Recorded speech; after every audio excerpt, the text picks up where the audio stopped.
Okay, good evening, everyone. We are here for the Ad Hoc Committee on Urban Forest Management. And we have all of our committee that's going to be present tonight in attendance. So we're going to go ahead and start the meeting. So just a roll call. We have myself, Jeanette Heitman, Elaine Thousand, Brandy, your last name? Broskowski-Duro. Thank you. And then Matt Blessing, present.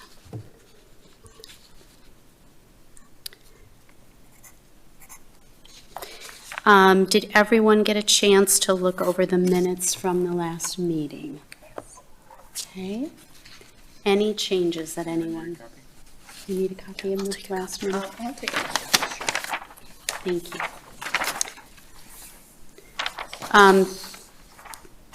Did anyone need or have any changes that they wanted to suggest? No.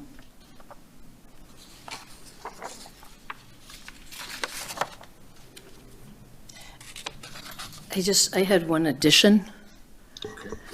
It's in reference to myself, that I had asked about the public schools, and you have all that, that's great. But I had also mentioned about looking at different types of swales that pertain to the urban forestry decisions in the city.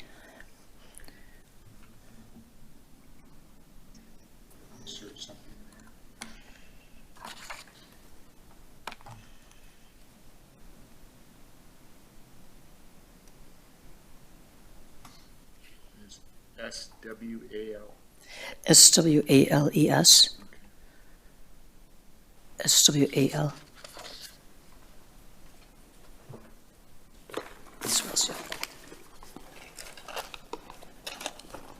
I don't remember what the answer to the question was. Just to explore different types of swales that exist. Was it a suggestion or a question? Or It was the that right now there was a very strict way that we have curb and gutter on all new property, like new neighborhoods being put up, subdivisions, and are there alternatives to that? And that was the context that I asked about having swales. I'm not sure. It seems like in new development projects, it's mandatory to have the curb and gutter, but is there any way that other alternatives can be looked into, because swales could be a nice option for drainage situations and for trees and the health of trees?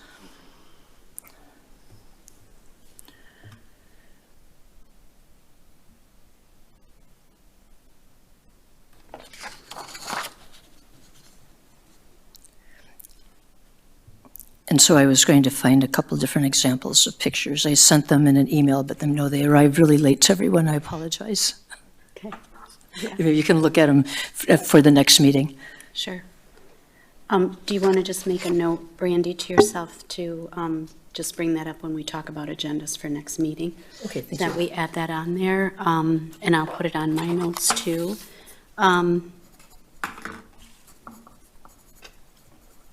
Matt, I was wondering if we could just add a line into the minutes, and thank you again for being the secretary and doing that. Just that the bulk of our meetings centered around the discussion of those, copies of Whitewater's policy and looking at all of the details involved in that and discussing other cities. Sure. Getting other ones.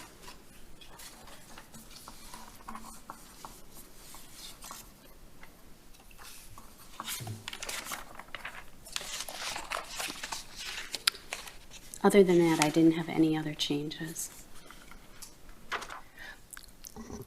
Well, maybe to be thorough, and I understand that you didn't include it, was that when you mentioned about looking at Whitewater and the ones that were already available. And I did mention I would look into Coral Gables, Florida, as a comparison, even though it's not within the state. They are a city that really tries to preserve at all costs all of their trees in that community of 50,000.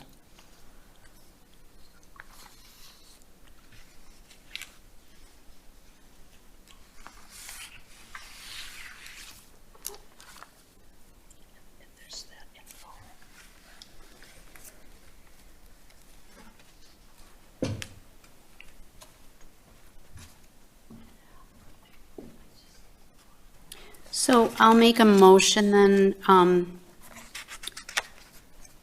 to go ahead and accept the minutes based on those updates that we just mentioned.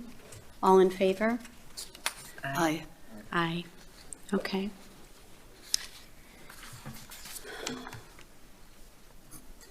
So we don't have anyone here to make public comment, but we do have a speaker this evening. Mike Heitman is here. He is a professional engineer who works with road reconstructions, and I invited him to come speak to us to provide the perspective of a contractor to tree preservation items being in bids and in road reconstruction. So you would like to start your presentation?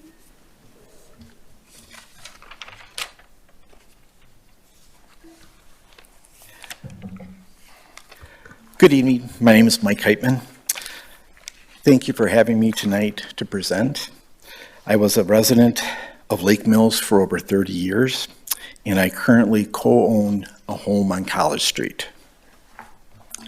Tree protection is very important to me because I care about the health and beauty of this community and the value of our property. Anytime during this presentation, please ask questions if you have any. So a little bit of my background. I am a professional engineer with a degree in civil and environmental engineering. I have over 25 years of experience on the construction side of municipal utility work. So what that kind of means is that I've always worked for a contractor. So for bidding purposes, there's usually an engineer, the city is the owner, and then the contractor who does the work. So I've always worked for the contractor, just so everybody knows. And then my work experience includes estimating, bidding, project managing, utility work, and road reconstruction works. I have worked within a wide variety of communities within central and southeastern Wisconsin, including Lake Mills. And my experience also includes working with communities that value tree preservation. Tonight, I will discuss the tree protection policies in road reconstruct projects from a contractor's perspective. So I'll just talk about setting priorities, I'll talk about the design phase and the bidding phase and the construction phase, and then I will talk about cost differentials. People commonly think that engineering firms set the priorities of any given project. But although there are specific engineering standards that must be taken, the municipality is the one who could set the goals for their project. And if tree preservation is a priority, the city must clearly communicate that to the engineering firm. Clear expectation for tree protections do strongly influence the design, the construction, and management of any road reconstruct project. The first phase is design phase. The city will select an engineering firm that will design the plans and specification for the road reconstruct project. The city staff will then meet with the firm to discuss outcomes, priorities, and timelines. Tree protection should be discussed at this early stage with the engineer.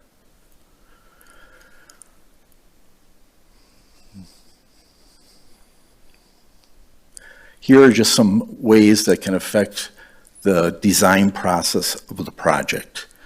Changing the high and low points of roads to avoid mature trees is one way. Shifting water and sewer laterals to avoid having them run directly under tree roots. Shifting hydrant locations away from mature trees. Creating bid items for all tree protection within plans and specifications. During the bidding process, a contractor, like I myself, we look at three main areas.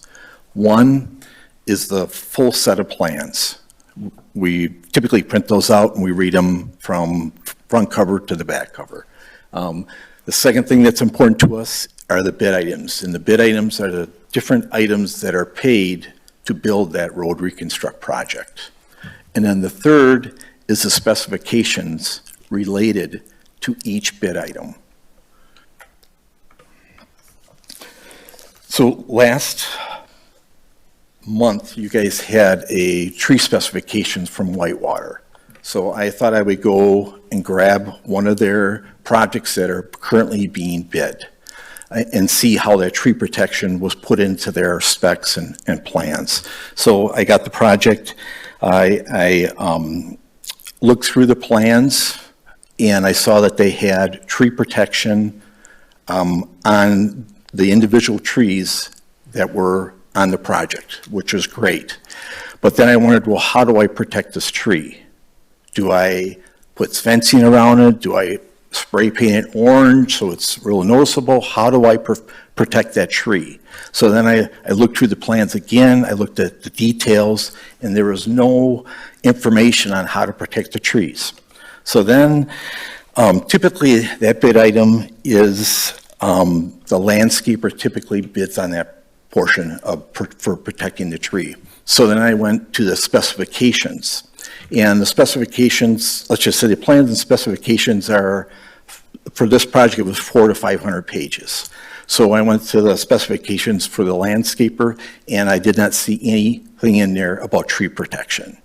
So if I was a landscaper bidding on that job, I would have no idea how to protect that tree. It's in there, it's on the plan, but there are no bid items for it, and there's nothing under my specifications for that tree protection. So I would just quote that project. If I was a landscaper, I would quote it, just that I exclude tree protection because I have no idea what they want.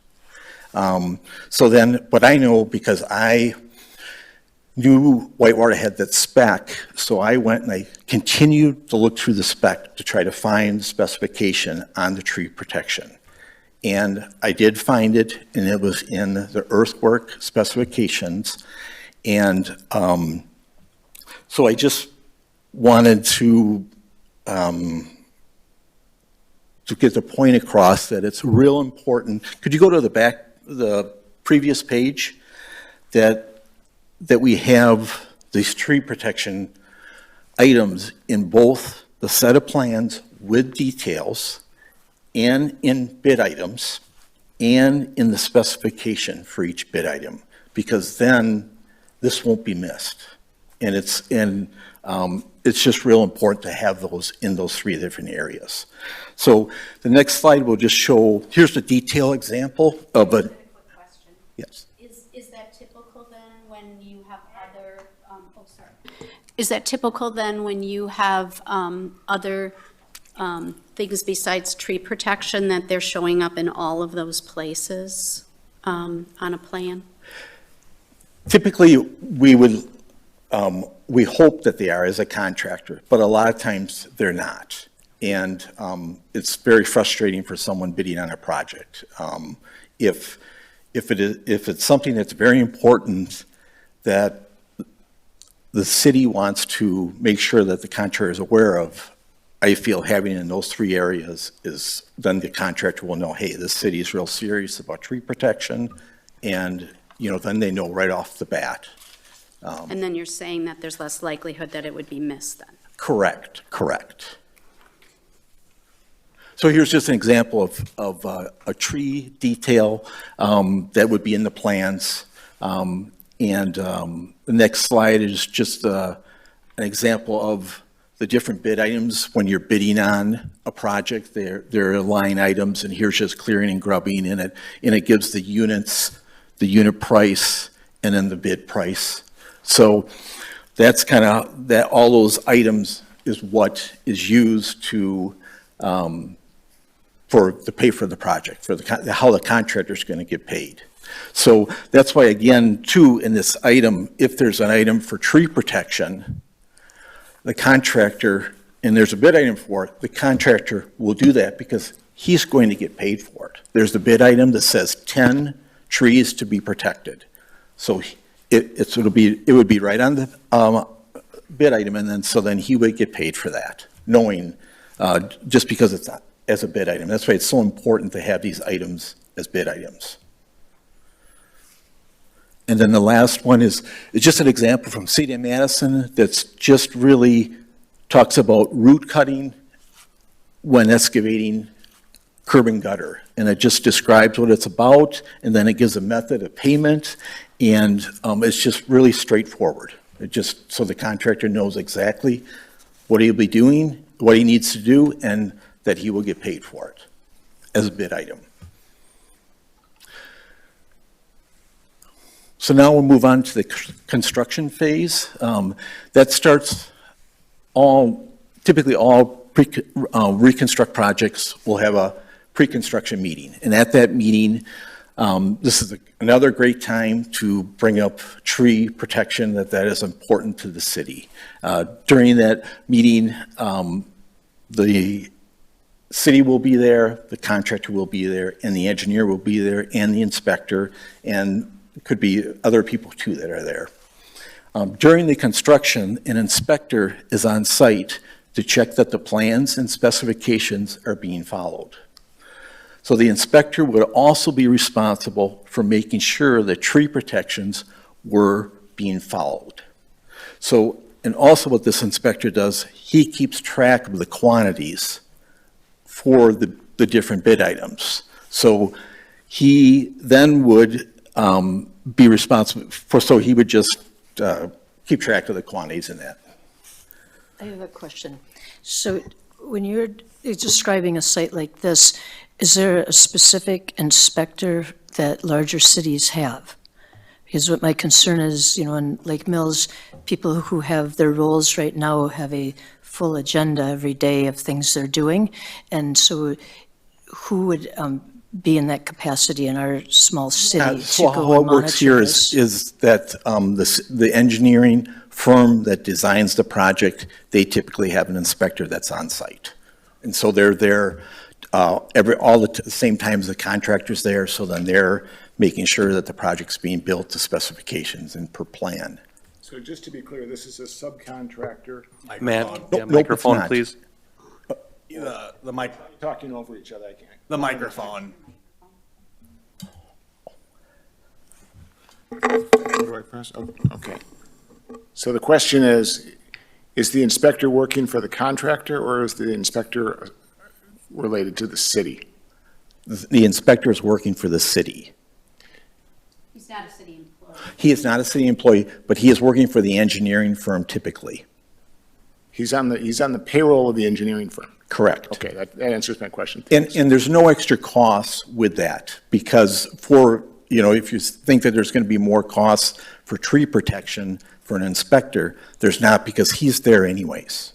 He's there, it doesn't matter. He's there whenever the contractor's there, so whenever he's doing work, he's there to inspect it and to keep track of quantities and to deal with issues that arise. Right, thank you. Sure. On a recent road reconstruct here in town that I lived close to, they had what they called a project manager on the site. Is that the same as the inspector, or?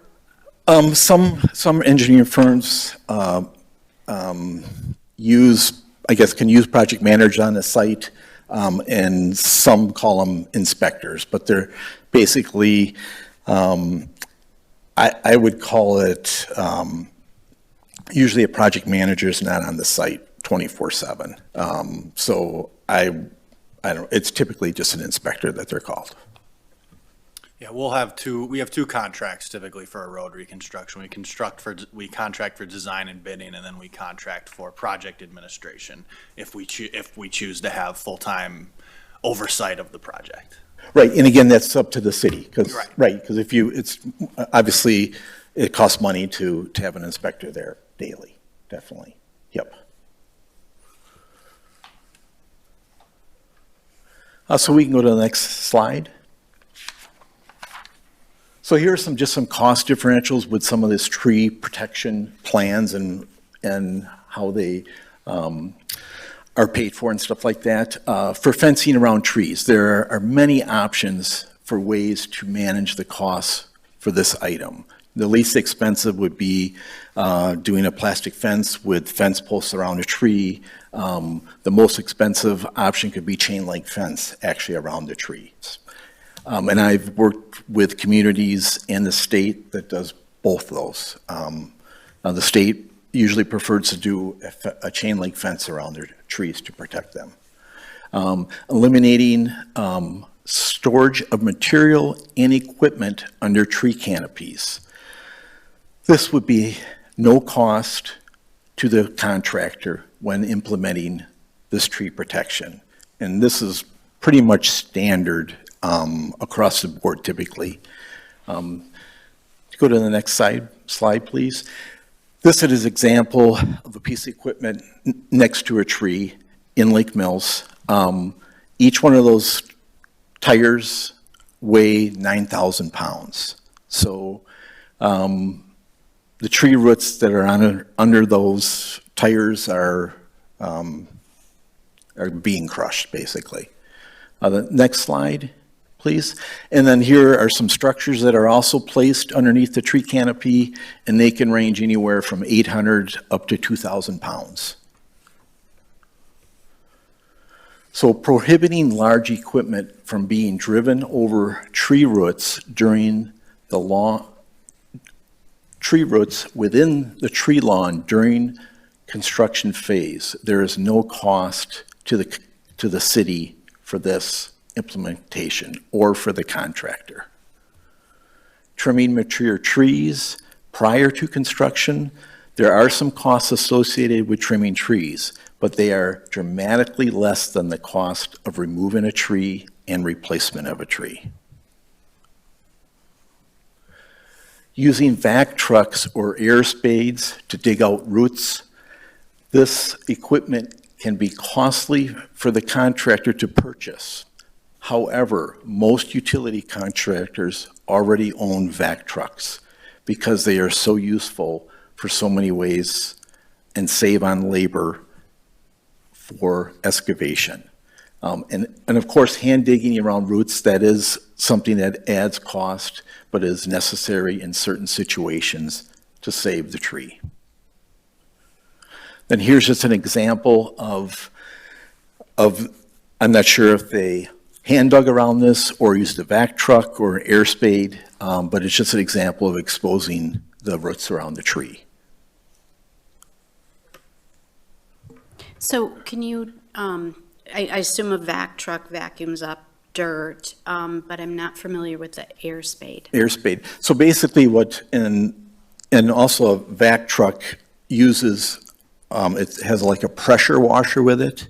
And what that does is that breaks up the soil into smaller chunks and then it gets vacuumed up. So an air spade is just the air that is shot out, and they're using air instead of water to loosen up the soil around the tree. And typically with an air spade, they are hand digging that out then, but it's just helping them to break away the soil around the roots. Thank you for letting me speak tonight. Are there any other questions?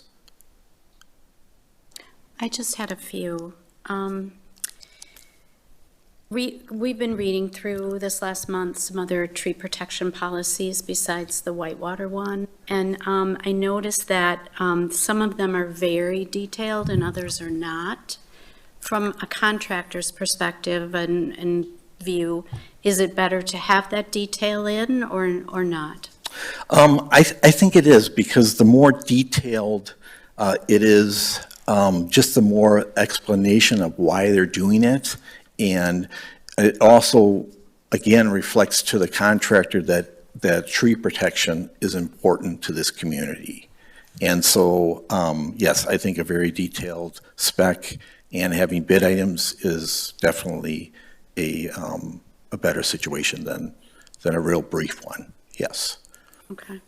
And then my other question was that I noticed in some of the plans, they do list damages. You know, if a contractor damages a tree, then they have a penalty for that, or, if, you know, that kind of thing. So I just was comparing and contrasting that and wondering if you had an opinion on that. Sure. You know, I hate to see damages put on contractors for doing stuff, but if sometimes if you don't have those, then it's not an incentive for the contractor to not work underneath the tree canopy or so I think they are important. Yes. Thank you. Anyone else have any questions? Again, thank you for your time. Thanks for coming.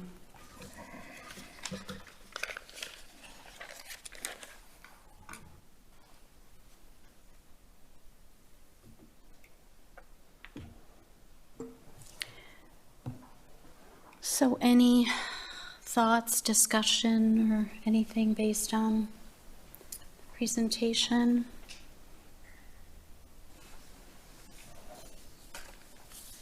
At this moment, I mean, we can discuss next week, or, I mean, next month, or any thoughts right now? The only thing that I have is, I wish I had more information about, not residential street projects per se, but for the, I don't know what year it was, the 2019, 2020 Main Street Highway project, where there's State Department of Transportation planning and state highway dollars involved with road projects inside the city of Lake Mills. And I just don't feel like we have enough information about how, that there was criticism of that project too,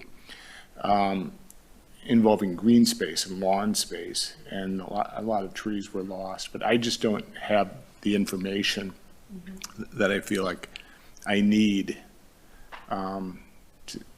to analyze how those types of projects are different than a strictly municipal project. I wasn't here for the 2018 Main Street project, but with DOT money comes requirements for inclusions of certain features into a road project. I know for that one specifically, the bike lane is required. And so there are things that they require you to put in order to get the money, which I believe resulted in the widening of the roadway, which resulted in much of what you're referencing. So on a city-owned roadway that's only within the city that we're not getting that funding from or for, you won't have the same requirements placed on you by the state for a locally owned road, which the vast majority of our streets are going to be. Okay.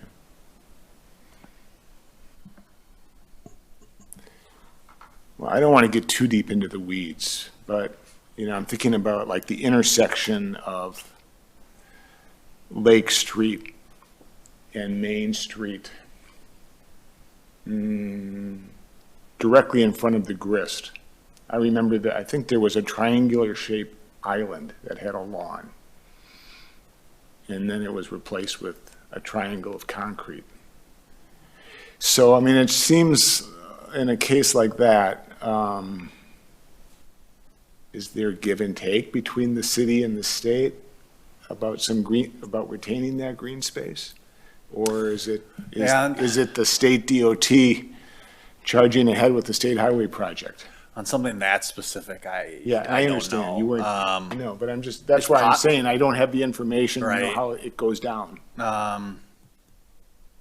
I mean, there is collaboration between the DOT and the city's team at all parts of the project. But I would have, that specifically, I don't know if DOT would have, if that would have been a reasoning behind that would have been some kind of DOT regulation, or if it was a city design choice, I don't know.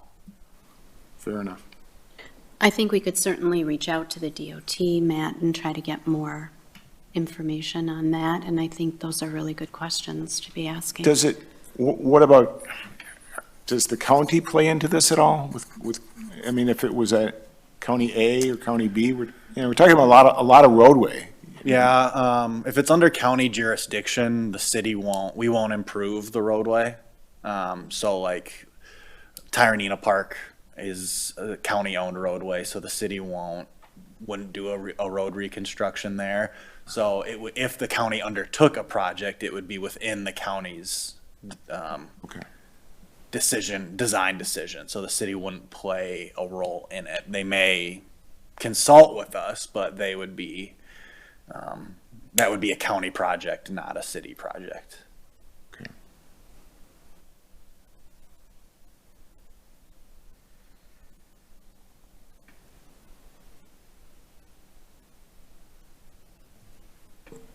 Okay. So why don't we just move on right now, but we can certainly circle back, or if anyone has any other thoughts as we move ahead. Yeah. Can you hear me? Yeah. Okay. I just want to thank Mike for the presentation. I thought it was very informative, so thank you.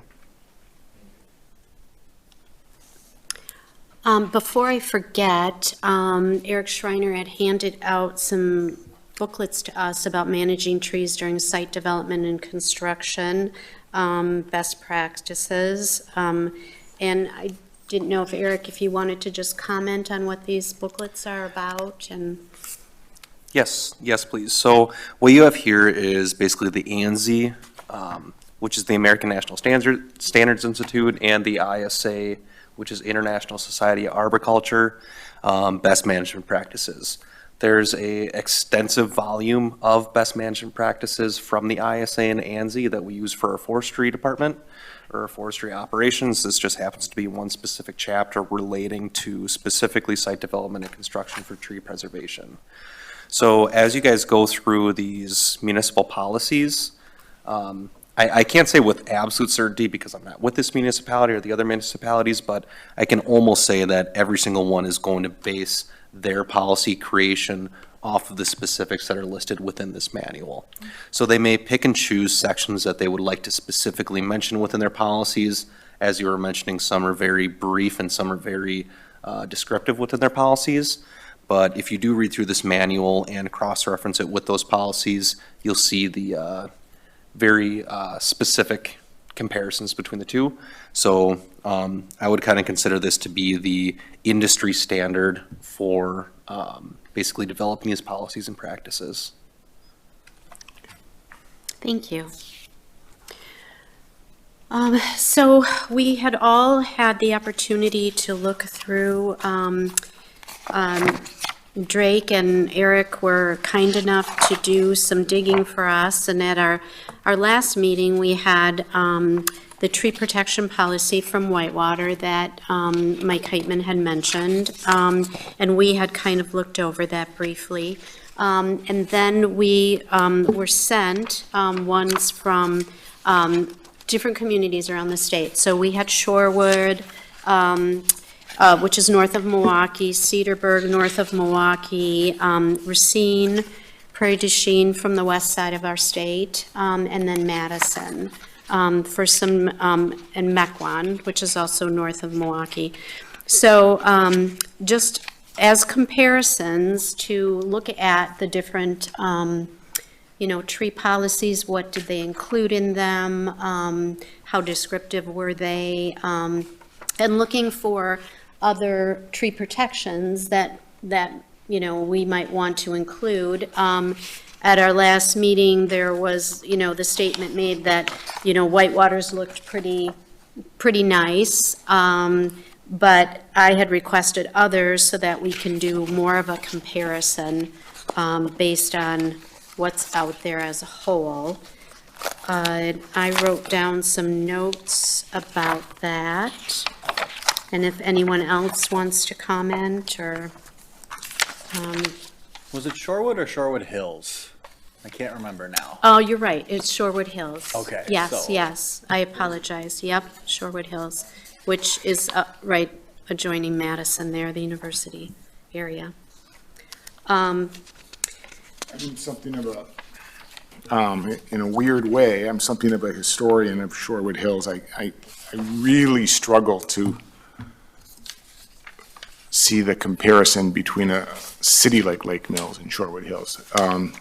Shorewood Hills was, again, not to get too deep into the weeds, was a part of the country life movement in the 19-teens. I don't think large portions, even to this day, don't even have sidewalks or curbs or sewers. Oh, And it was built into a glacial drumlin that's heavily wooded. So from the very get-go, we're talking 1915, it was an enclave, very different than any other community in the state. So it's a beautiful area. There's probably the median price home is close to $2 million now. So it's the Cadillac approach, but its history is extremely different than a community set up on a grid. yeah, right, So- right. No, I think that's very interesting, and thank you for mentioning that. And that's what I think is neat about looking at all of these different ones, to really be comparing and contrasting. I didn't find their tree protection policy as thorough as many of the others, which is interesting. As I was reading through them, I thought they had a really nice section on pruning and removal of oak trees, because they probably have a great number of them there. And I liked their wording on root buffers and their general wording. I really liked, as several of the policies had, Madison's was beautiful too, a lot of wording about their intent and purpose, which I think is really important to have, at least in my opinion. When someone is reading, a tree policy, why is it there, and what was the intent when people were developing it, I think is really important from my perspective. Did anyone else have any thoughts on the Shorewood Hills one?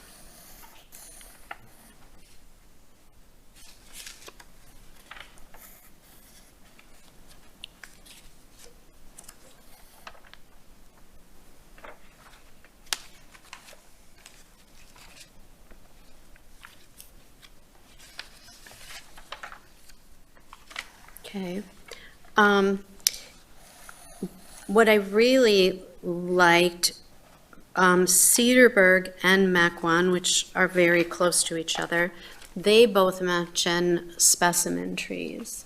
So they designate, a whole category of trees that are historic, are ones that they really want to be preserving, have great value because of their age, and have that kind of set aside as a whole different, section of trees. And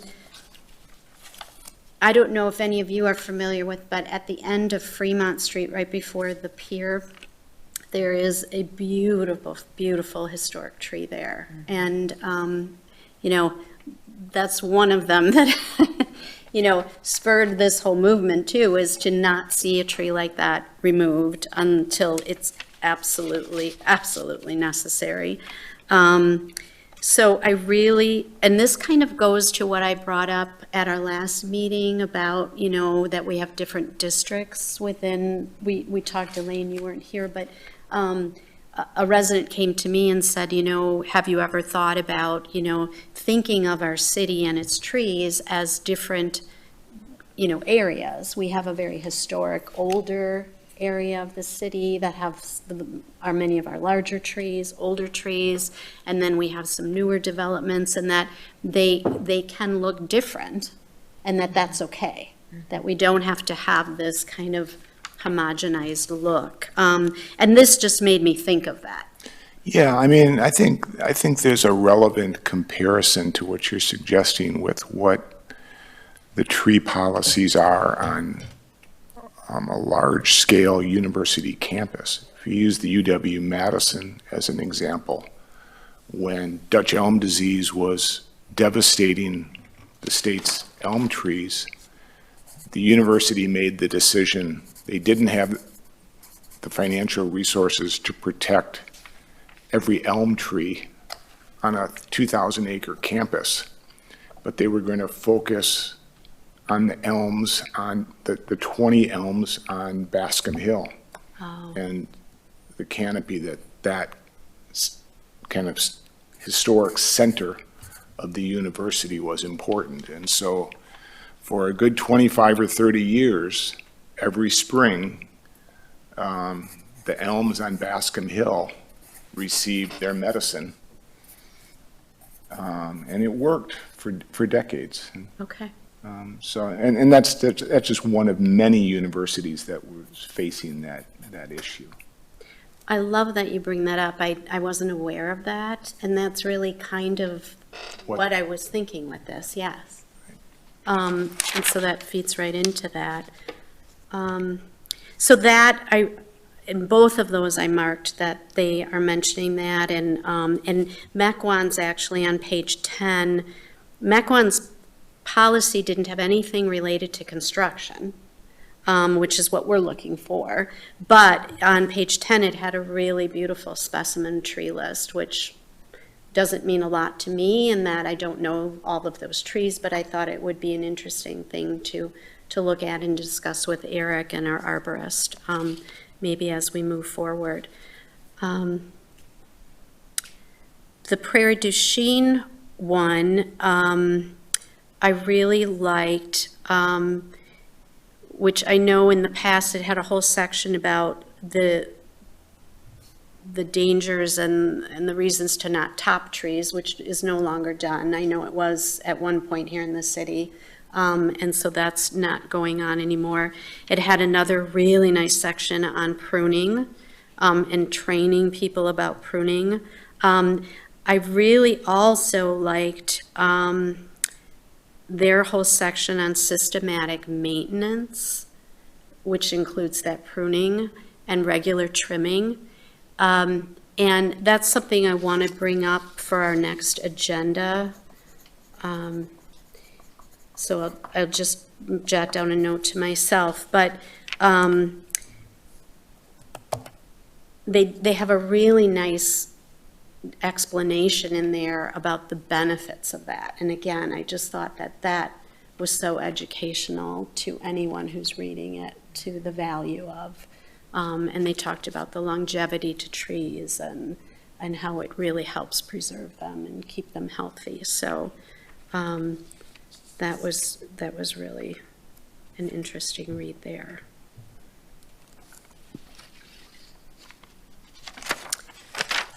I noticed on Racine's had some nice information here and there about, root zones and values of trees, but they also did not have anything that pertained to construction, road construction. I was very, very impressed with Madison's tree policy. It mirrors many of the things brought up in the Whitewater policy, but that was what kind of spurred my question to Mike Heitman, was that, it's very explicit in detail, so there's no question about what you're going after or what the expectations are.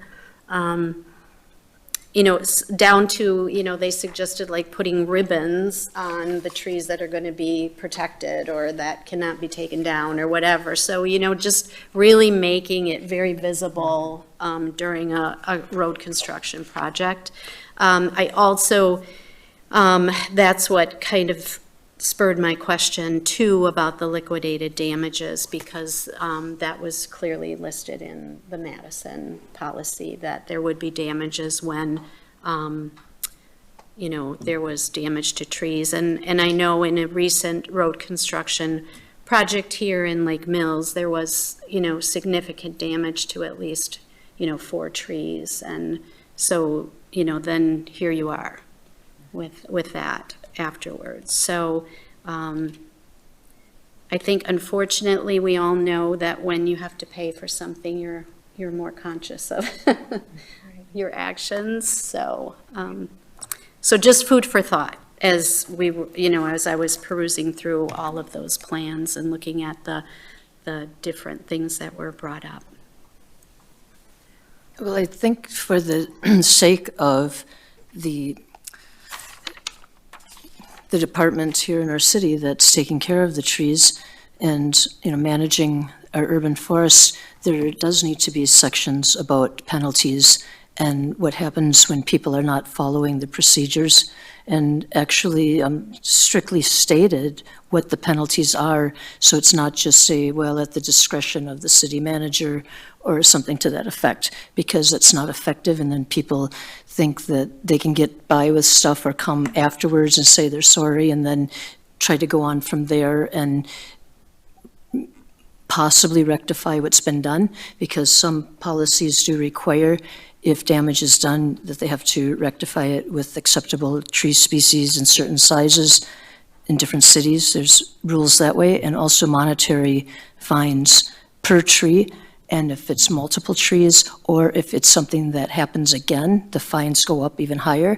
And the Coral Gables example I gave, there's even jail time if you do not pay the fines. They're very strict. This is a very strict, that they aren't going to hear it from the public, like, we thought we should be able to get by with it. No, they have very strict procedures in place. And I think for the sake of Lake Mills, if we're serious about, having the protection for our trees and also giving our people with the authority to really have the authority to say, you have to have specific plans in place for what you're going to do. And if there's damage, these are the consequences, just for our workers' protection too. And then Coral Gables goes on to have, the immunity for the city workers, that they are following procedure, and somebody just can't come and try to put a lawsuit against them for following the city's codes, which I think is another really important thing that we need regarding protecting our urban forestry department. Yeah, thank you, Brandy, for, bringing that other policy. Obviously it's very different location and different population and different trees, but that's why I had wanted a variety, so that we can kind of compare, contrast. We don't know if we're developing a great plan if we haven't looked around at what else is there, so. Well, the reason I chose Coral Gables is because their trees they have there are substantial, and they're so dedicated to preserving them that their policies extend into the private sector as well.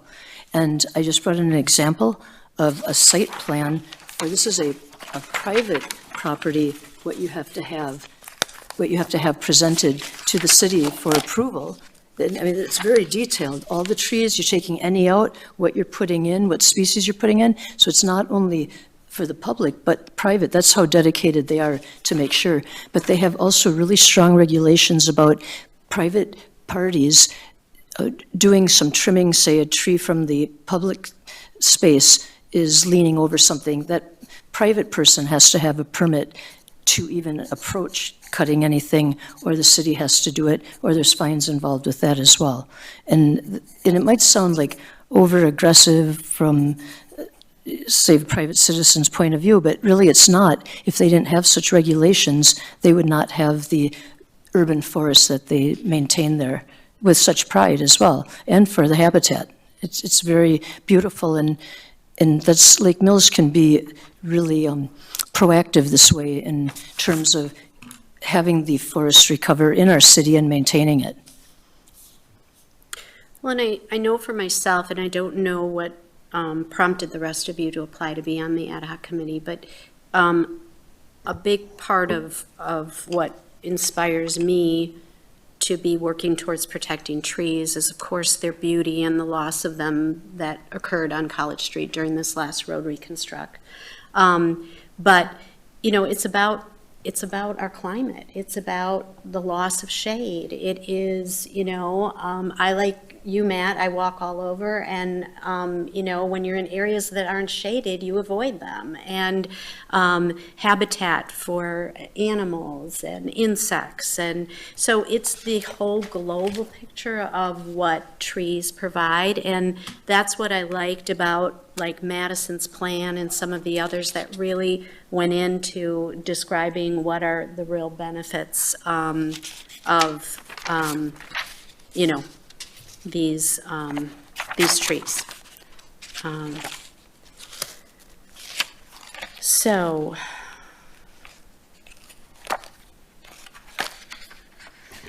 Well, I think it's worth it now that we've had some discussion on it to actually take a couple more weeks to read them over again, now that are doing the comparing and contrasting, than trying to come up with something today, you know, to let this sink in and think about it, and how extensive we want the recommendations to be from this ad hoc committee.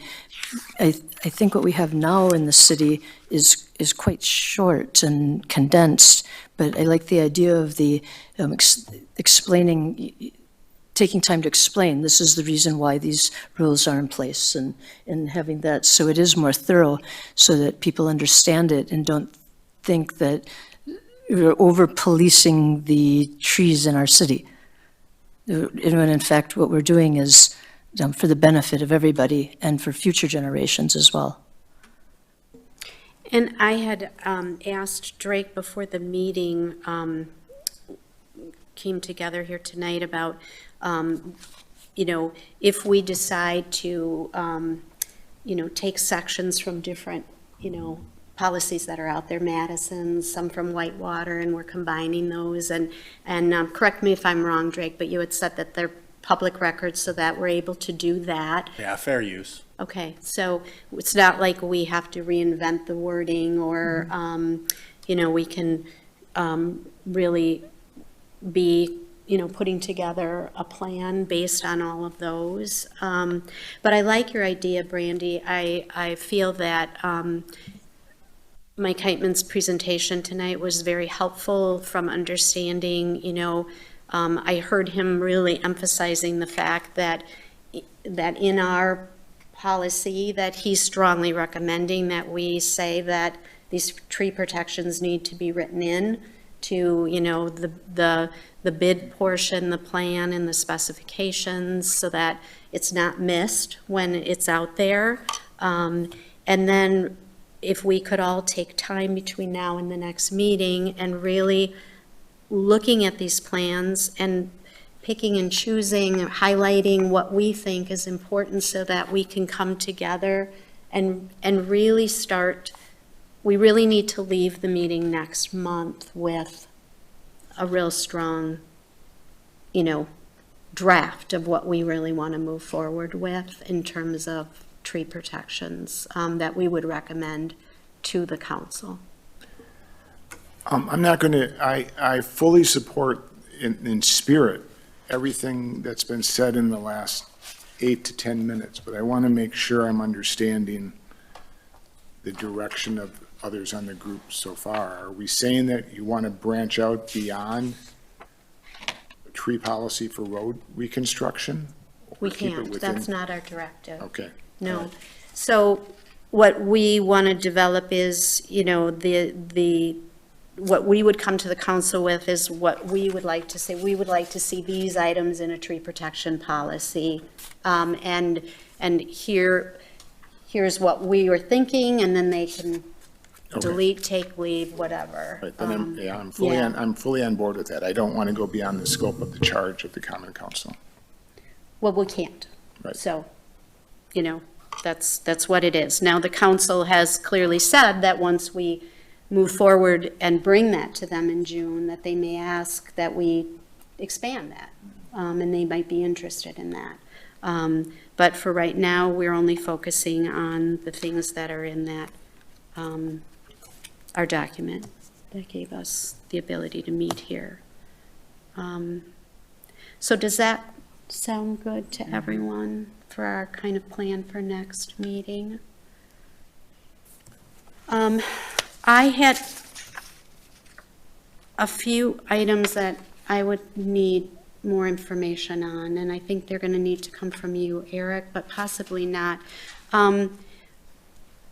Drake, you had mentioned that, I believe, I understood this correctly, but all trees that are under power lines are trimmed by the utility? Yeah. So the forestry division of my department, we trim all trees, all things that are within our scope of authority as far as enforcement and diagnosing, but I can wait for that to go. I can't hear.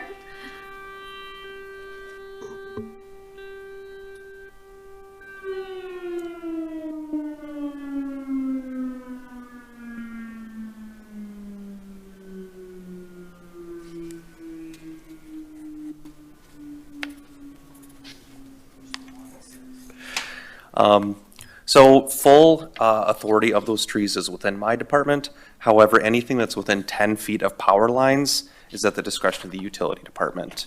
My arborists are not power line certified. That is something that's specifically for certified linemen or certified arborists specifically for power lines. We focus the majority of our stuff on anything outside of that scope. But I don't want to limit our scope of authority beyond those utility line trees. Yeah. So that poses the question, because I really feel that before we really are firming up these policies and things for the road reconstruct, that we need to get more information about, like, the trimming of those trees. So I don't know who that information would come from, Drake. Because it's been many, many years since I have seen any tree trimming going on. It used to be a very regular thing on our trees under the power lines, and I can't even remember the last time that it's been done. So maybe policies have changed. I would just want to know more about that, because everything that I have read and everything that I have looked into says that regular trimming prolongs the life of a tree. Yeah, I'll talk to the line foreman and ask them what their maintenance schedule is for tree trimming. And one thing the committee may want to consider, if we get to that point where we're talking about it, is maybe we talk about recommending the council create a annual budget for outside services for tree trimming, to bring in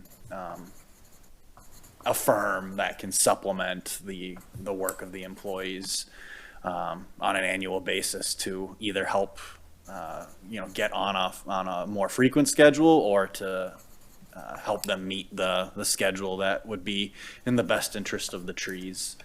Since we are limited on staffing, that's one way that we would be able to add capacity. I don't know what that number would look like right now. I hadn't given it much thought, but that's a potential use of resources to bid out and say, we have a budget of, X number of dollars, what services can you provide? Here's what, we're looking for, something like that. Yeah.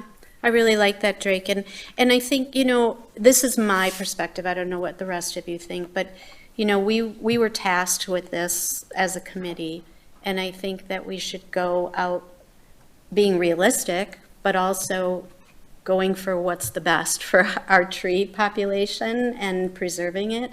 And of course, some of that is going to get dialed back or not be possible because of costs. But if we never ask for it, it's never going to happen. So that would be wonderful, Drake, if you could get more information on that. And I would just really like to know, just really dialing in, whose responsibility is that and all of that, so that as we develop this plan, that's really explicit. And Eric, I think this would be to you. I would really like some really specific data on specific trees that have had preventative care on them. And I'd like a good number, and what was done as preservation. Preventative on those. care, how so? Are you saying, actual herbicidal treatments or what? Everything. Preventative? And Okay. I'd like you, if it's possible, to look back on, however, many trees that you have done preventative care on, and, at the next meeting, if you could, inform us of that. And The main problem is prior to 2021, data collection wasn't necessarily there for our forestry department regarding those actual preventative measures. That's something that we've started very recently within our forestry division, so I can provide you numbers within the past calendar year, a little bit more beyond that, but prior to 2021, I wouldn't be able to provide that data. Yep, that's fine. Whatever you have would be absolutely wonderful, because I think that we really, that's part of what we have to be looking at, is what is being done to preserve the trees that are valuable. And So what we do currently now is it kind of depends on each block section as well. But if we talk about actual pruning or trimming of trees, we normally try to consolidate it between a block or cross streets as well. So I can provide you those numbers, but we normally refer to a section as, let's use Fremont Street, for example. Would refer to a section, Fremont Street between the intersections of Lakeshore and Madison is kind of how we would consolidate a section. So we can say between that cross street and the previous cross street, those trees would be pruned or have preventative measures done to them. So we normally don't refer to as a specific number of trees, mostly an area or section. if you are able to drill down and give us some specific examples, though, of a specific, species of trees, and of course, our main focus is on those more mature trees. How are we as a city keeping them healthy to prolong their lives? And if there is some damage or some illness, what is being done to try to rectify that and not just jump to the point of let's remove that tree. So, and then could we also have, I feel that I need to have an idea of what are the costs that have gone into tree removals for past road reconstructs, and maybe this is just the last two. I don't know how many you'd have records on. What are the costs that went into all of the removals? And then what are the costs that went into all of the new trees that were planted or that are planned to be planted? And, man hours that goes into that. Mm-hmm. That would be specifically Oak Street and College Street would be the only two that we could provide accurate data on. Oak, did you say? Oak. Okay. Eric, at our first meeting, in your presentation, when you were describing the relatively new software system for taking the tree census, does that system have a place for identifying specimen quality trees around the city? I would say that would be at the discretion of the actual inspector. So when we do our inspections or basically our diagnostics of those trees, I mean, we can absolutely select or add in a comment on there. But as far as selecting specimen trees, I think that would be a pretty discretionary thing as far as quantifying them or qualifying a specimen tree. Well, you could add a note, you can add a note Yeah, under the exactly, tree. yeah. So like, when you're in tree plotter and you select a certain tree, you'd be able to add a note if we created a specimen tree list that would identify it as such. But as far as like a prerequisite, I don't really know how you would quantify a specimen tree. No, I'm I not mean, asking to it's, but we quantify can it, but label them, absolutely. Bicentennial oak, you would add a note so that Yep, that's you absolutely can do a possible. enterprise level search, right? Yep, that's absolutely possible as far as adding like line items to it. Okay. So, looking ahead for next meeting, our goal would be to really dive into these other policies that, Drake and Eric brought to us, with the idea that we're going to develop the one for Lake Mills, and whether that's developing off of Whitewaters or developing off of Madison's or off of the one that we currently have, so that we can kind of have a goal for our next meeting that we will be able to hopefully exit the meeting with at least a good outline of a draft. Yeah, that makes sense. I do have a question. Yeah. Just push it. I'm not sure how this fits into all the things that we're talking about, but I've been curious about this idea of horizontal directional drilling. And I have no idea, one thing I'm curious about is how expensive that is as compared to some of the other things that are done, like trenching and so on, and, That's site, a lot of it is site specific. So if there's nothing in your way, trenching is, open field trenching is typically lower cost. The more things that you have to get out of your way when you're trenching, the higher cost that's gonna go up. So it can be, depending on the site, it can be more efficient to use directionally drilling, to go under things. So a lot of it is site specific, but, Can you speak to that at all?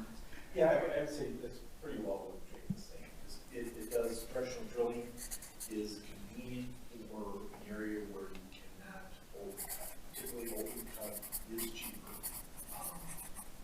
Directional drilling, but is a great alternative because you can drill under trees with those.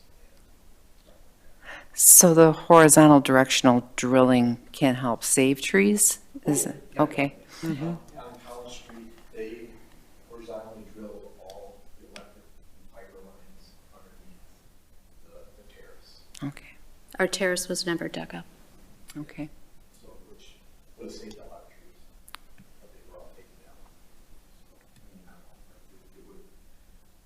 It would have saved a lot of trees if we did new directional under a lot of it. How was the decision made, or what factors? I'm not sure who Okay. decides, what tree to take down and stuff, and it is part of, when they're doing the design of the street, is, if they're gonna be changing the grade of the street, and the tree is right there, and it's gonna expose all the woods, then the tree has to come down.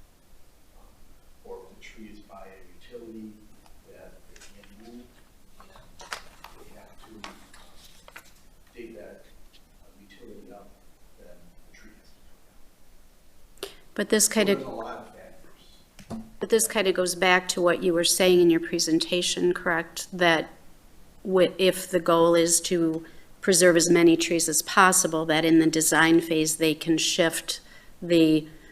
where inlets are, they can shift where some of those Yeah, connections are. But sometimes they're not able to do all of it, Right. but a lot of times they can. And, for example, like for sanitary sewer, you have to keep grade with that. You can move it around, but you have to have a certain grade so the water will flow. So that's not as flexible, but a water service, you can take and go around anything and get it to your house. Okay. So it's just certain utilities you can do different things with. I'm glad that you brought this up, Aileen, because that is another thing that I wanted Drake information on. I'm confused as to why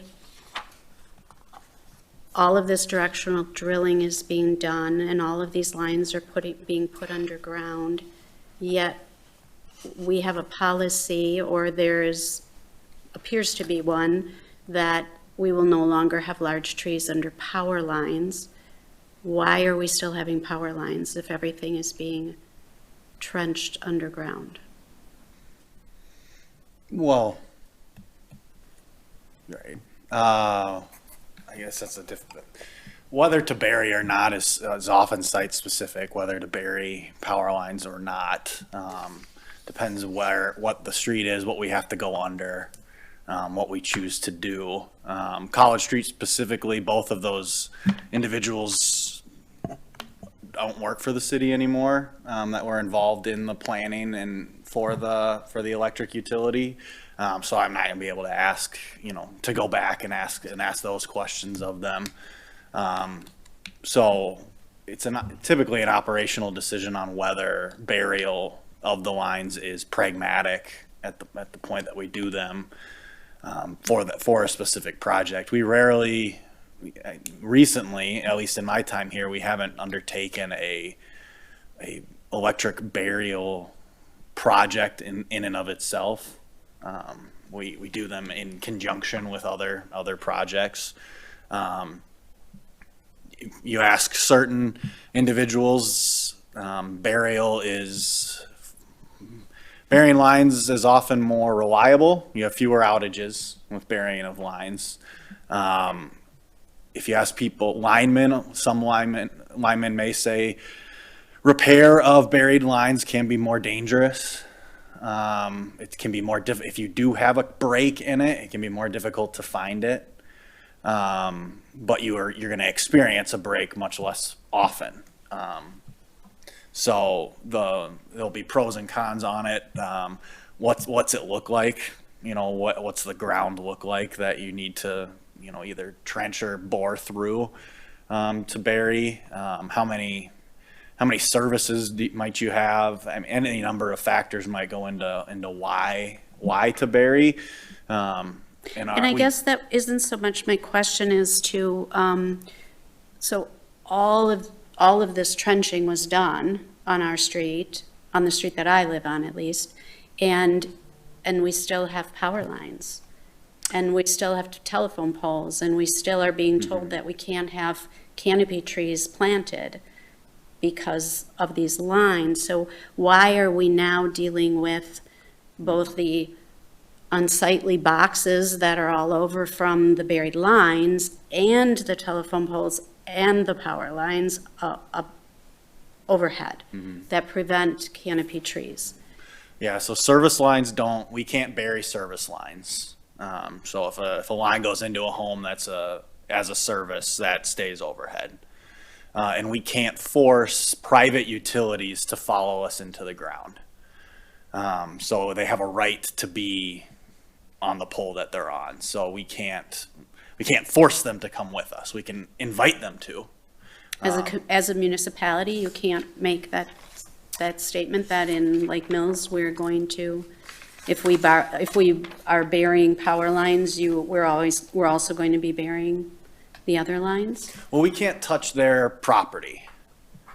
So we can't, which is why, so we can't just go in and take their lines and put them in the ground. We need permission to touch their property, so they own it. And when you're saying, so, Like a Frontier or a Charter or a, okay, I'm trying to think of other companies that might have. you're saying phone and internet. Sure, cable, US Cellular. Okay. Yeah, the private, they're still called utilities, but they're private utilities. Okay. Because utilities to me is confusing when it's that global. Okay. All right.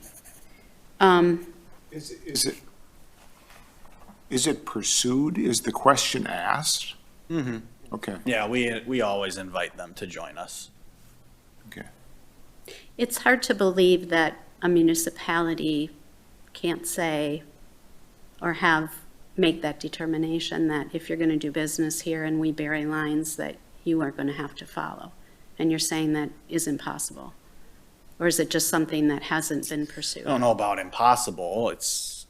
They have property rights, I guess is what I'm saying. So, in areas in which they are, attached and providing service, they're entitled to continue to do so in that manner. I can have the city attorney look to see if there's provisions that we're missing or not aware of that could force them into it. In cases where the right hasn't existed, like new construction, a new construction of a subdivision where poles aren't put in and services aren't put in, and they haven't existed in that realm before, then they get buried at time of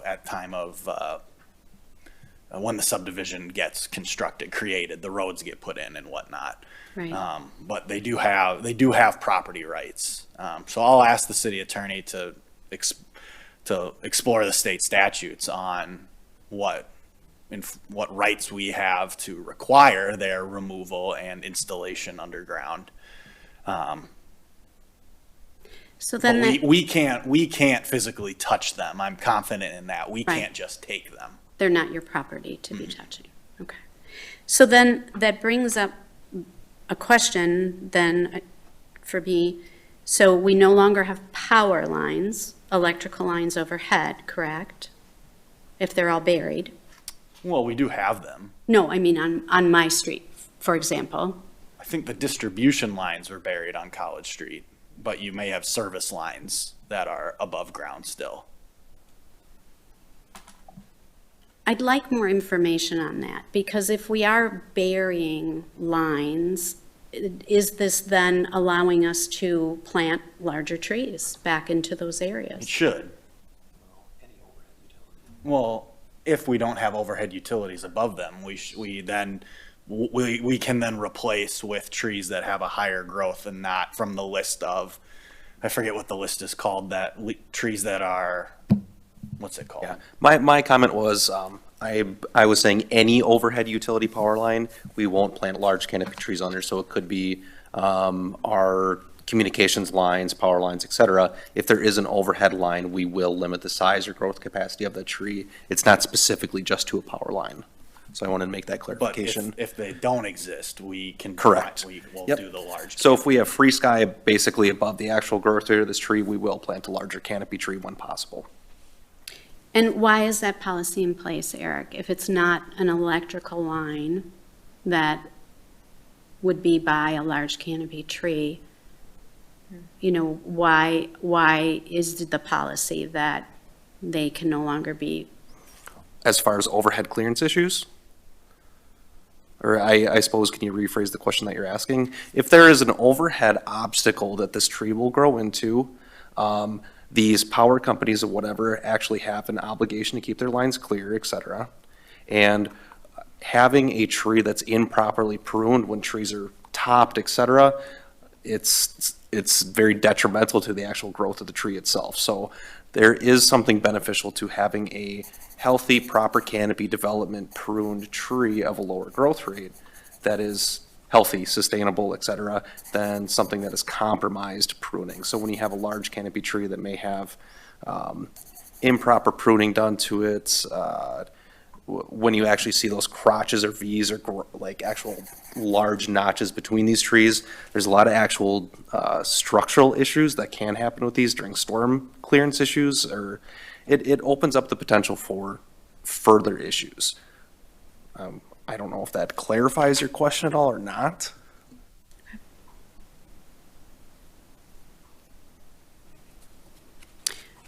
So that's all that I had in terms of questions and requests for additional information for next meeting. I think we've got a really full agenda for next time already. Anybody have anything else that they want to? Well, I'm thinking for the next time, as you're saying, it's a full agenda. It's a full agenda for next time, and maybe it's like overly aggressive to think we're going to have that complete outline by that point. So I think looking at a half a outline might be more realistic.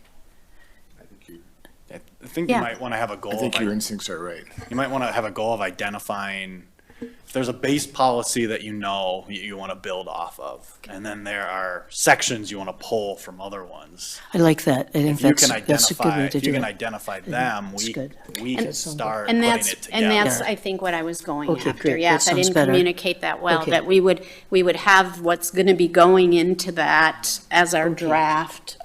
We want this section, we want that section, and we're going to be kind of pulling them.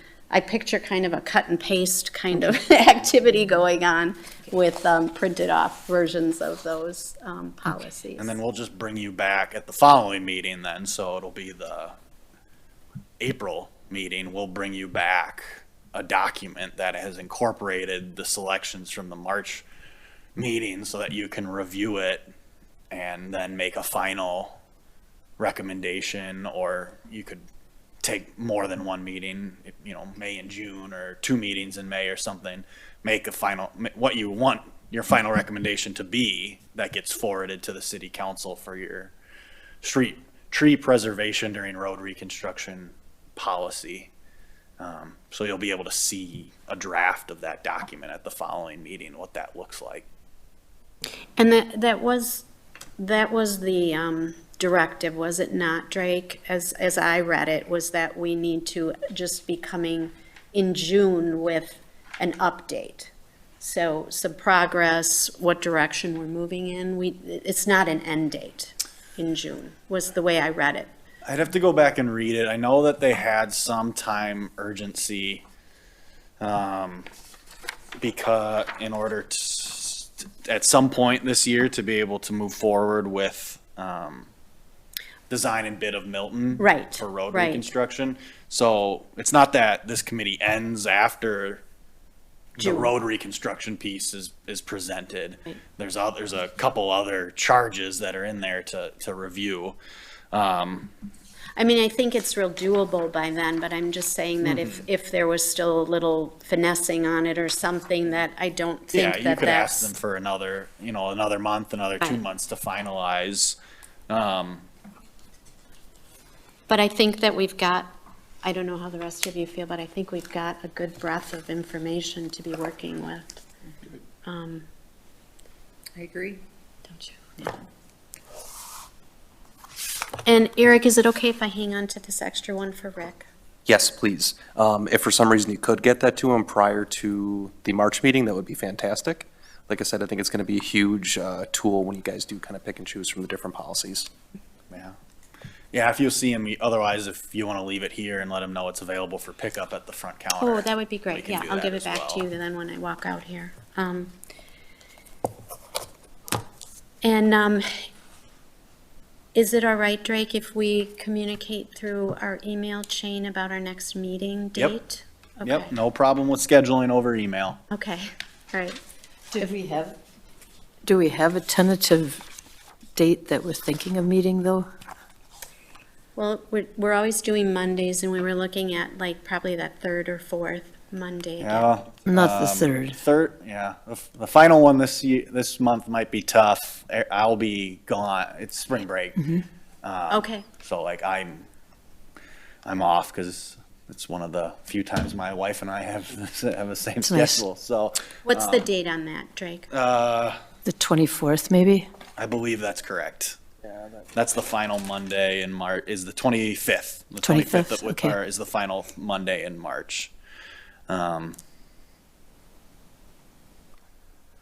25th Monday as well, I will be gone. Like I said, we have very finite time frame that we are able to take off breaks sometimes. Now, So, you can meet without us. It's not required that. well, I don't think that would maybe be the best, Yeah, because we have a lot of this wonderful conversation, and Eric's going to be bringing forth quite a bit of information at that meeting that we would need to discuss. So maybe tentatively the 18th, if people want to go back. I and- can't You can't be do here the that 18th? early, no. Okay, You try April 1. I don't know if we have another. I'm gone. Oh, okay. Well, we could Well- create a doodle poll or something and send it out via Yep, email yep. as well. Yep, And, yeah, let's do that. Let's just, we'll start that conversation, and we will for sure find an evening that works for all of us.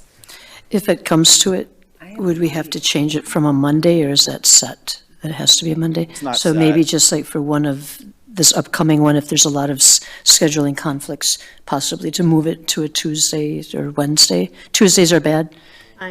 Tuesdays, are Tuesdays I usually have another meeting. Yes. There's one free Tuesday Maybe of a the month a Wednesday, usually. like maybe the 3rd, April 3rd? Yeah.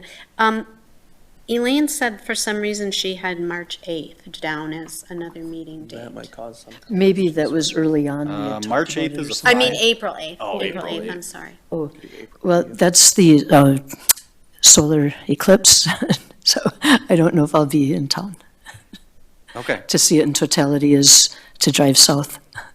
I know, I've heard of other people who are doing that too. Yeah. So we'll start with our, just our email chain, try to come up with some other options. Well, could we possibly consider Wednesday, April 3rd? Is that just something we could think about?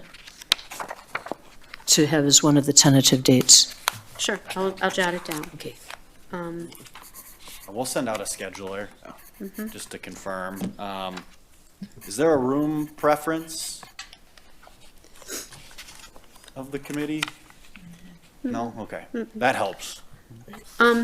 Drake, you said which evenings are out for you in the week? Oh, there's a big list. Okay. I'd have to go back to it. All right, never mind then, we'll just do it by email. Yeah, Tuesdays are usually a no-go for me, but then the second Thursday's a no-go. Then the third Wednesday, yeah. Yeah, you'll sorry. lose me if you get into all of that, okay. So maybe that first Wednesday might work. We'll see. All right, thank you, everybody. We can adjourn the meeting if everyone, somebody make a motion to adjourn? I motion to adjourn. Second. Okay.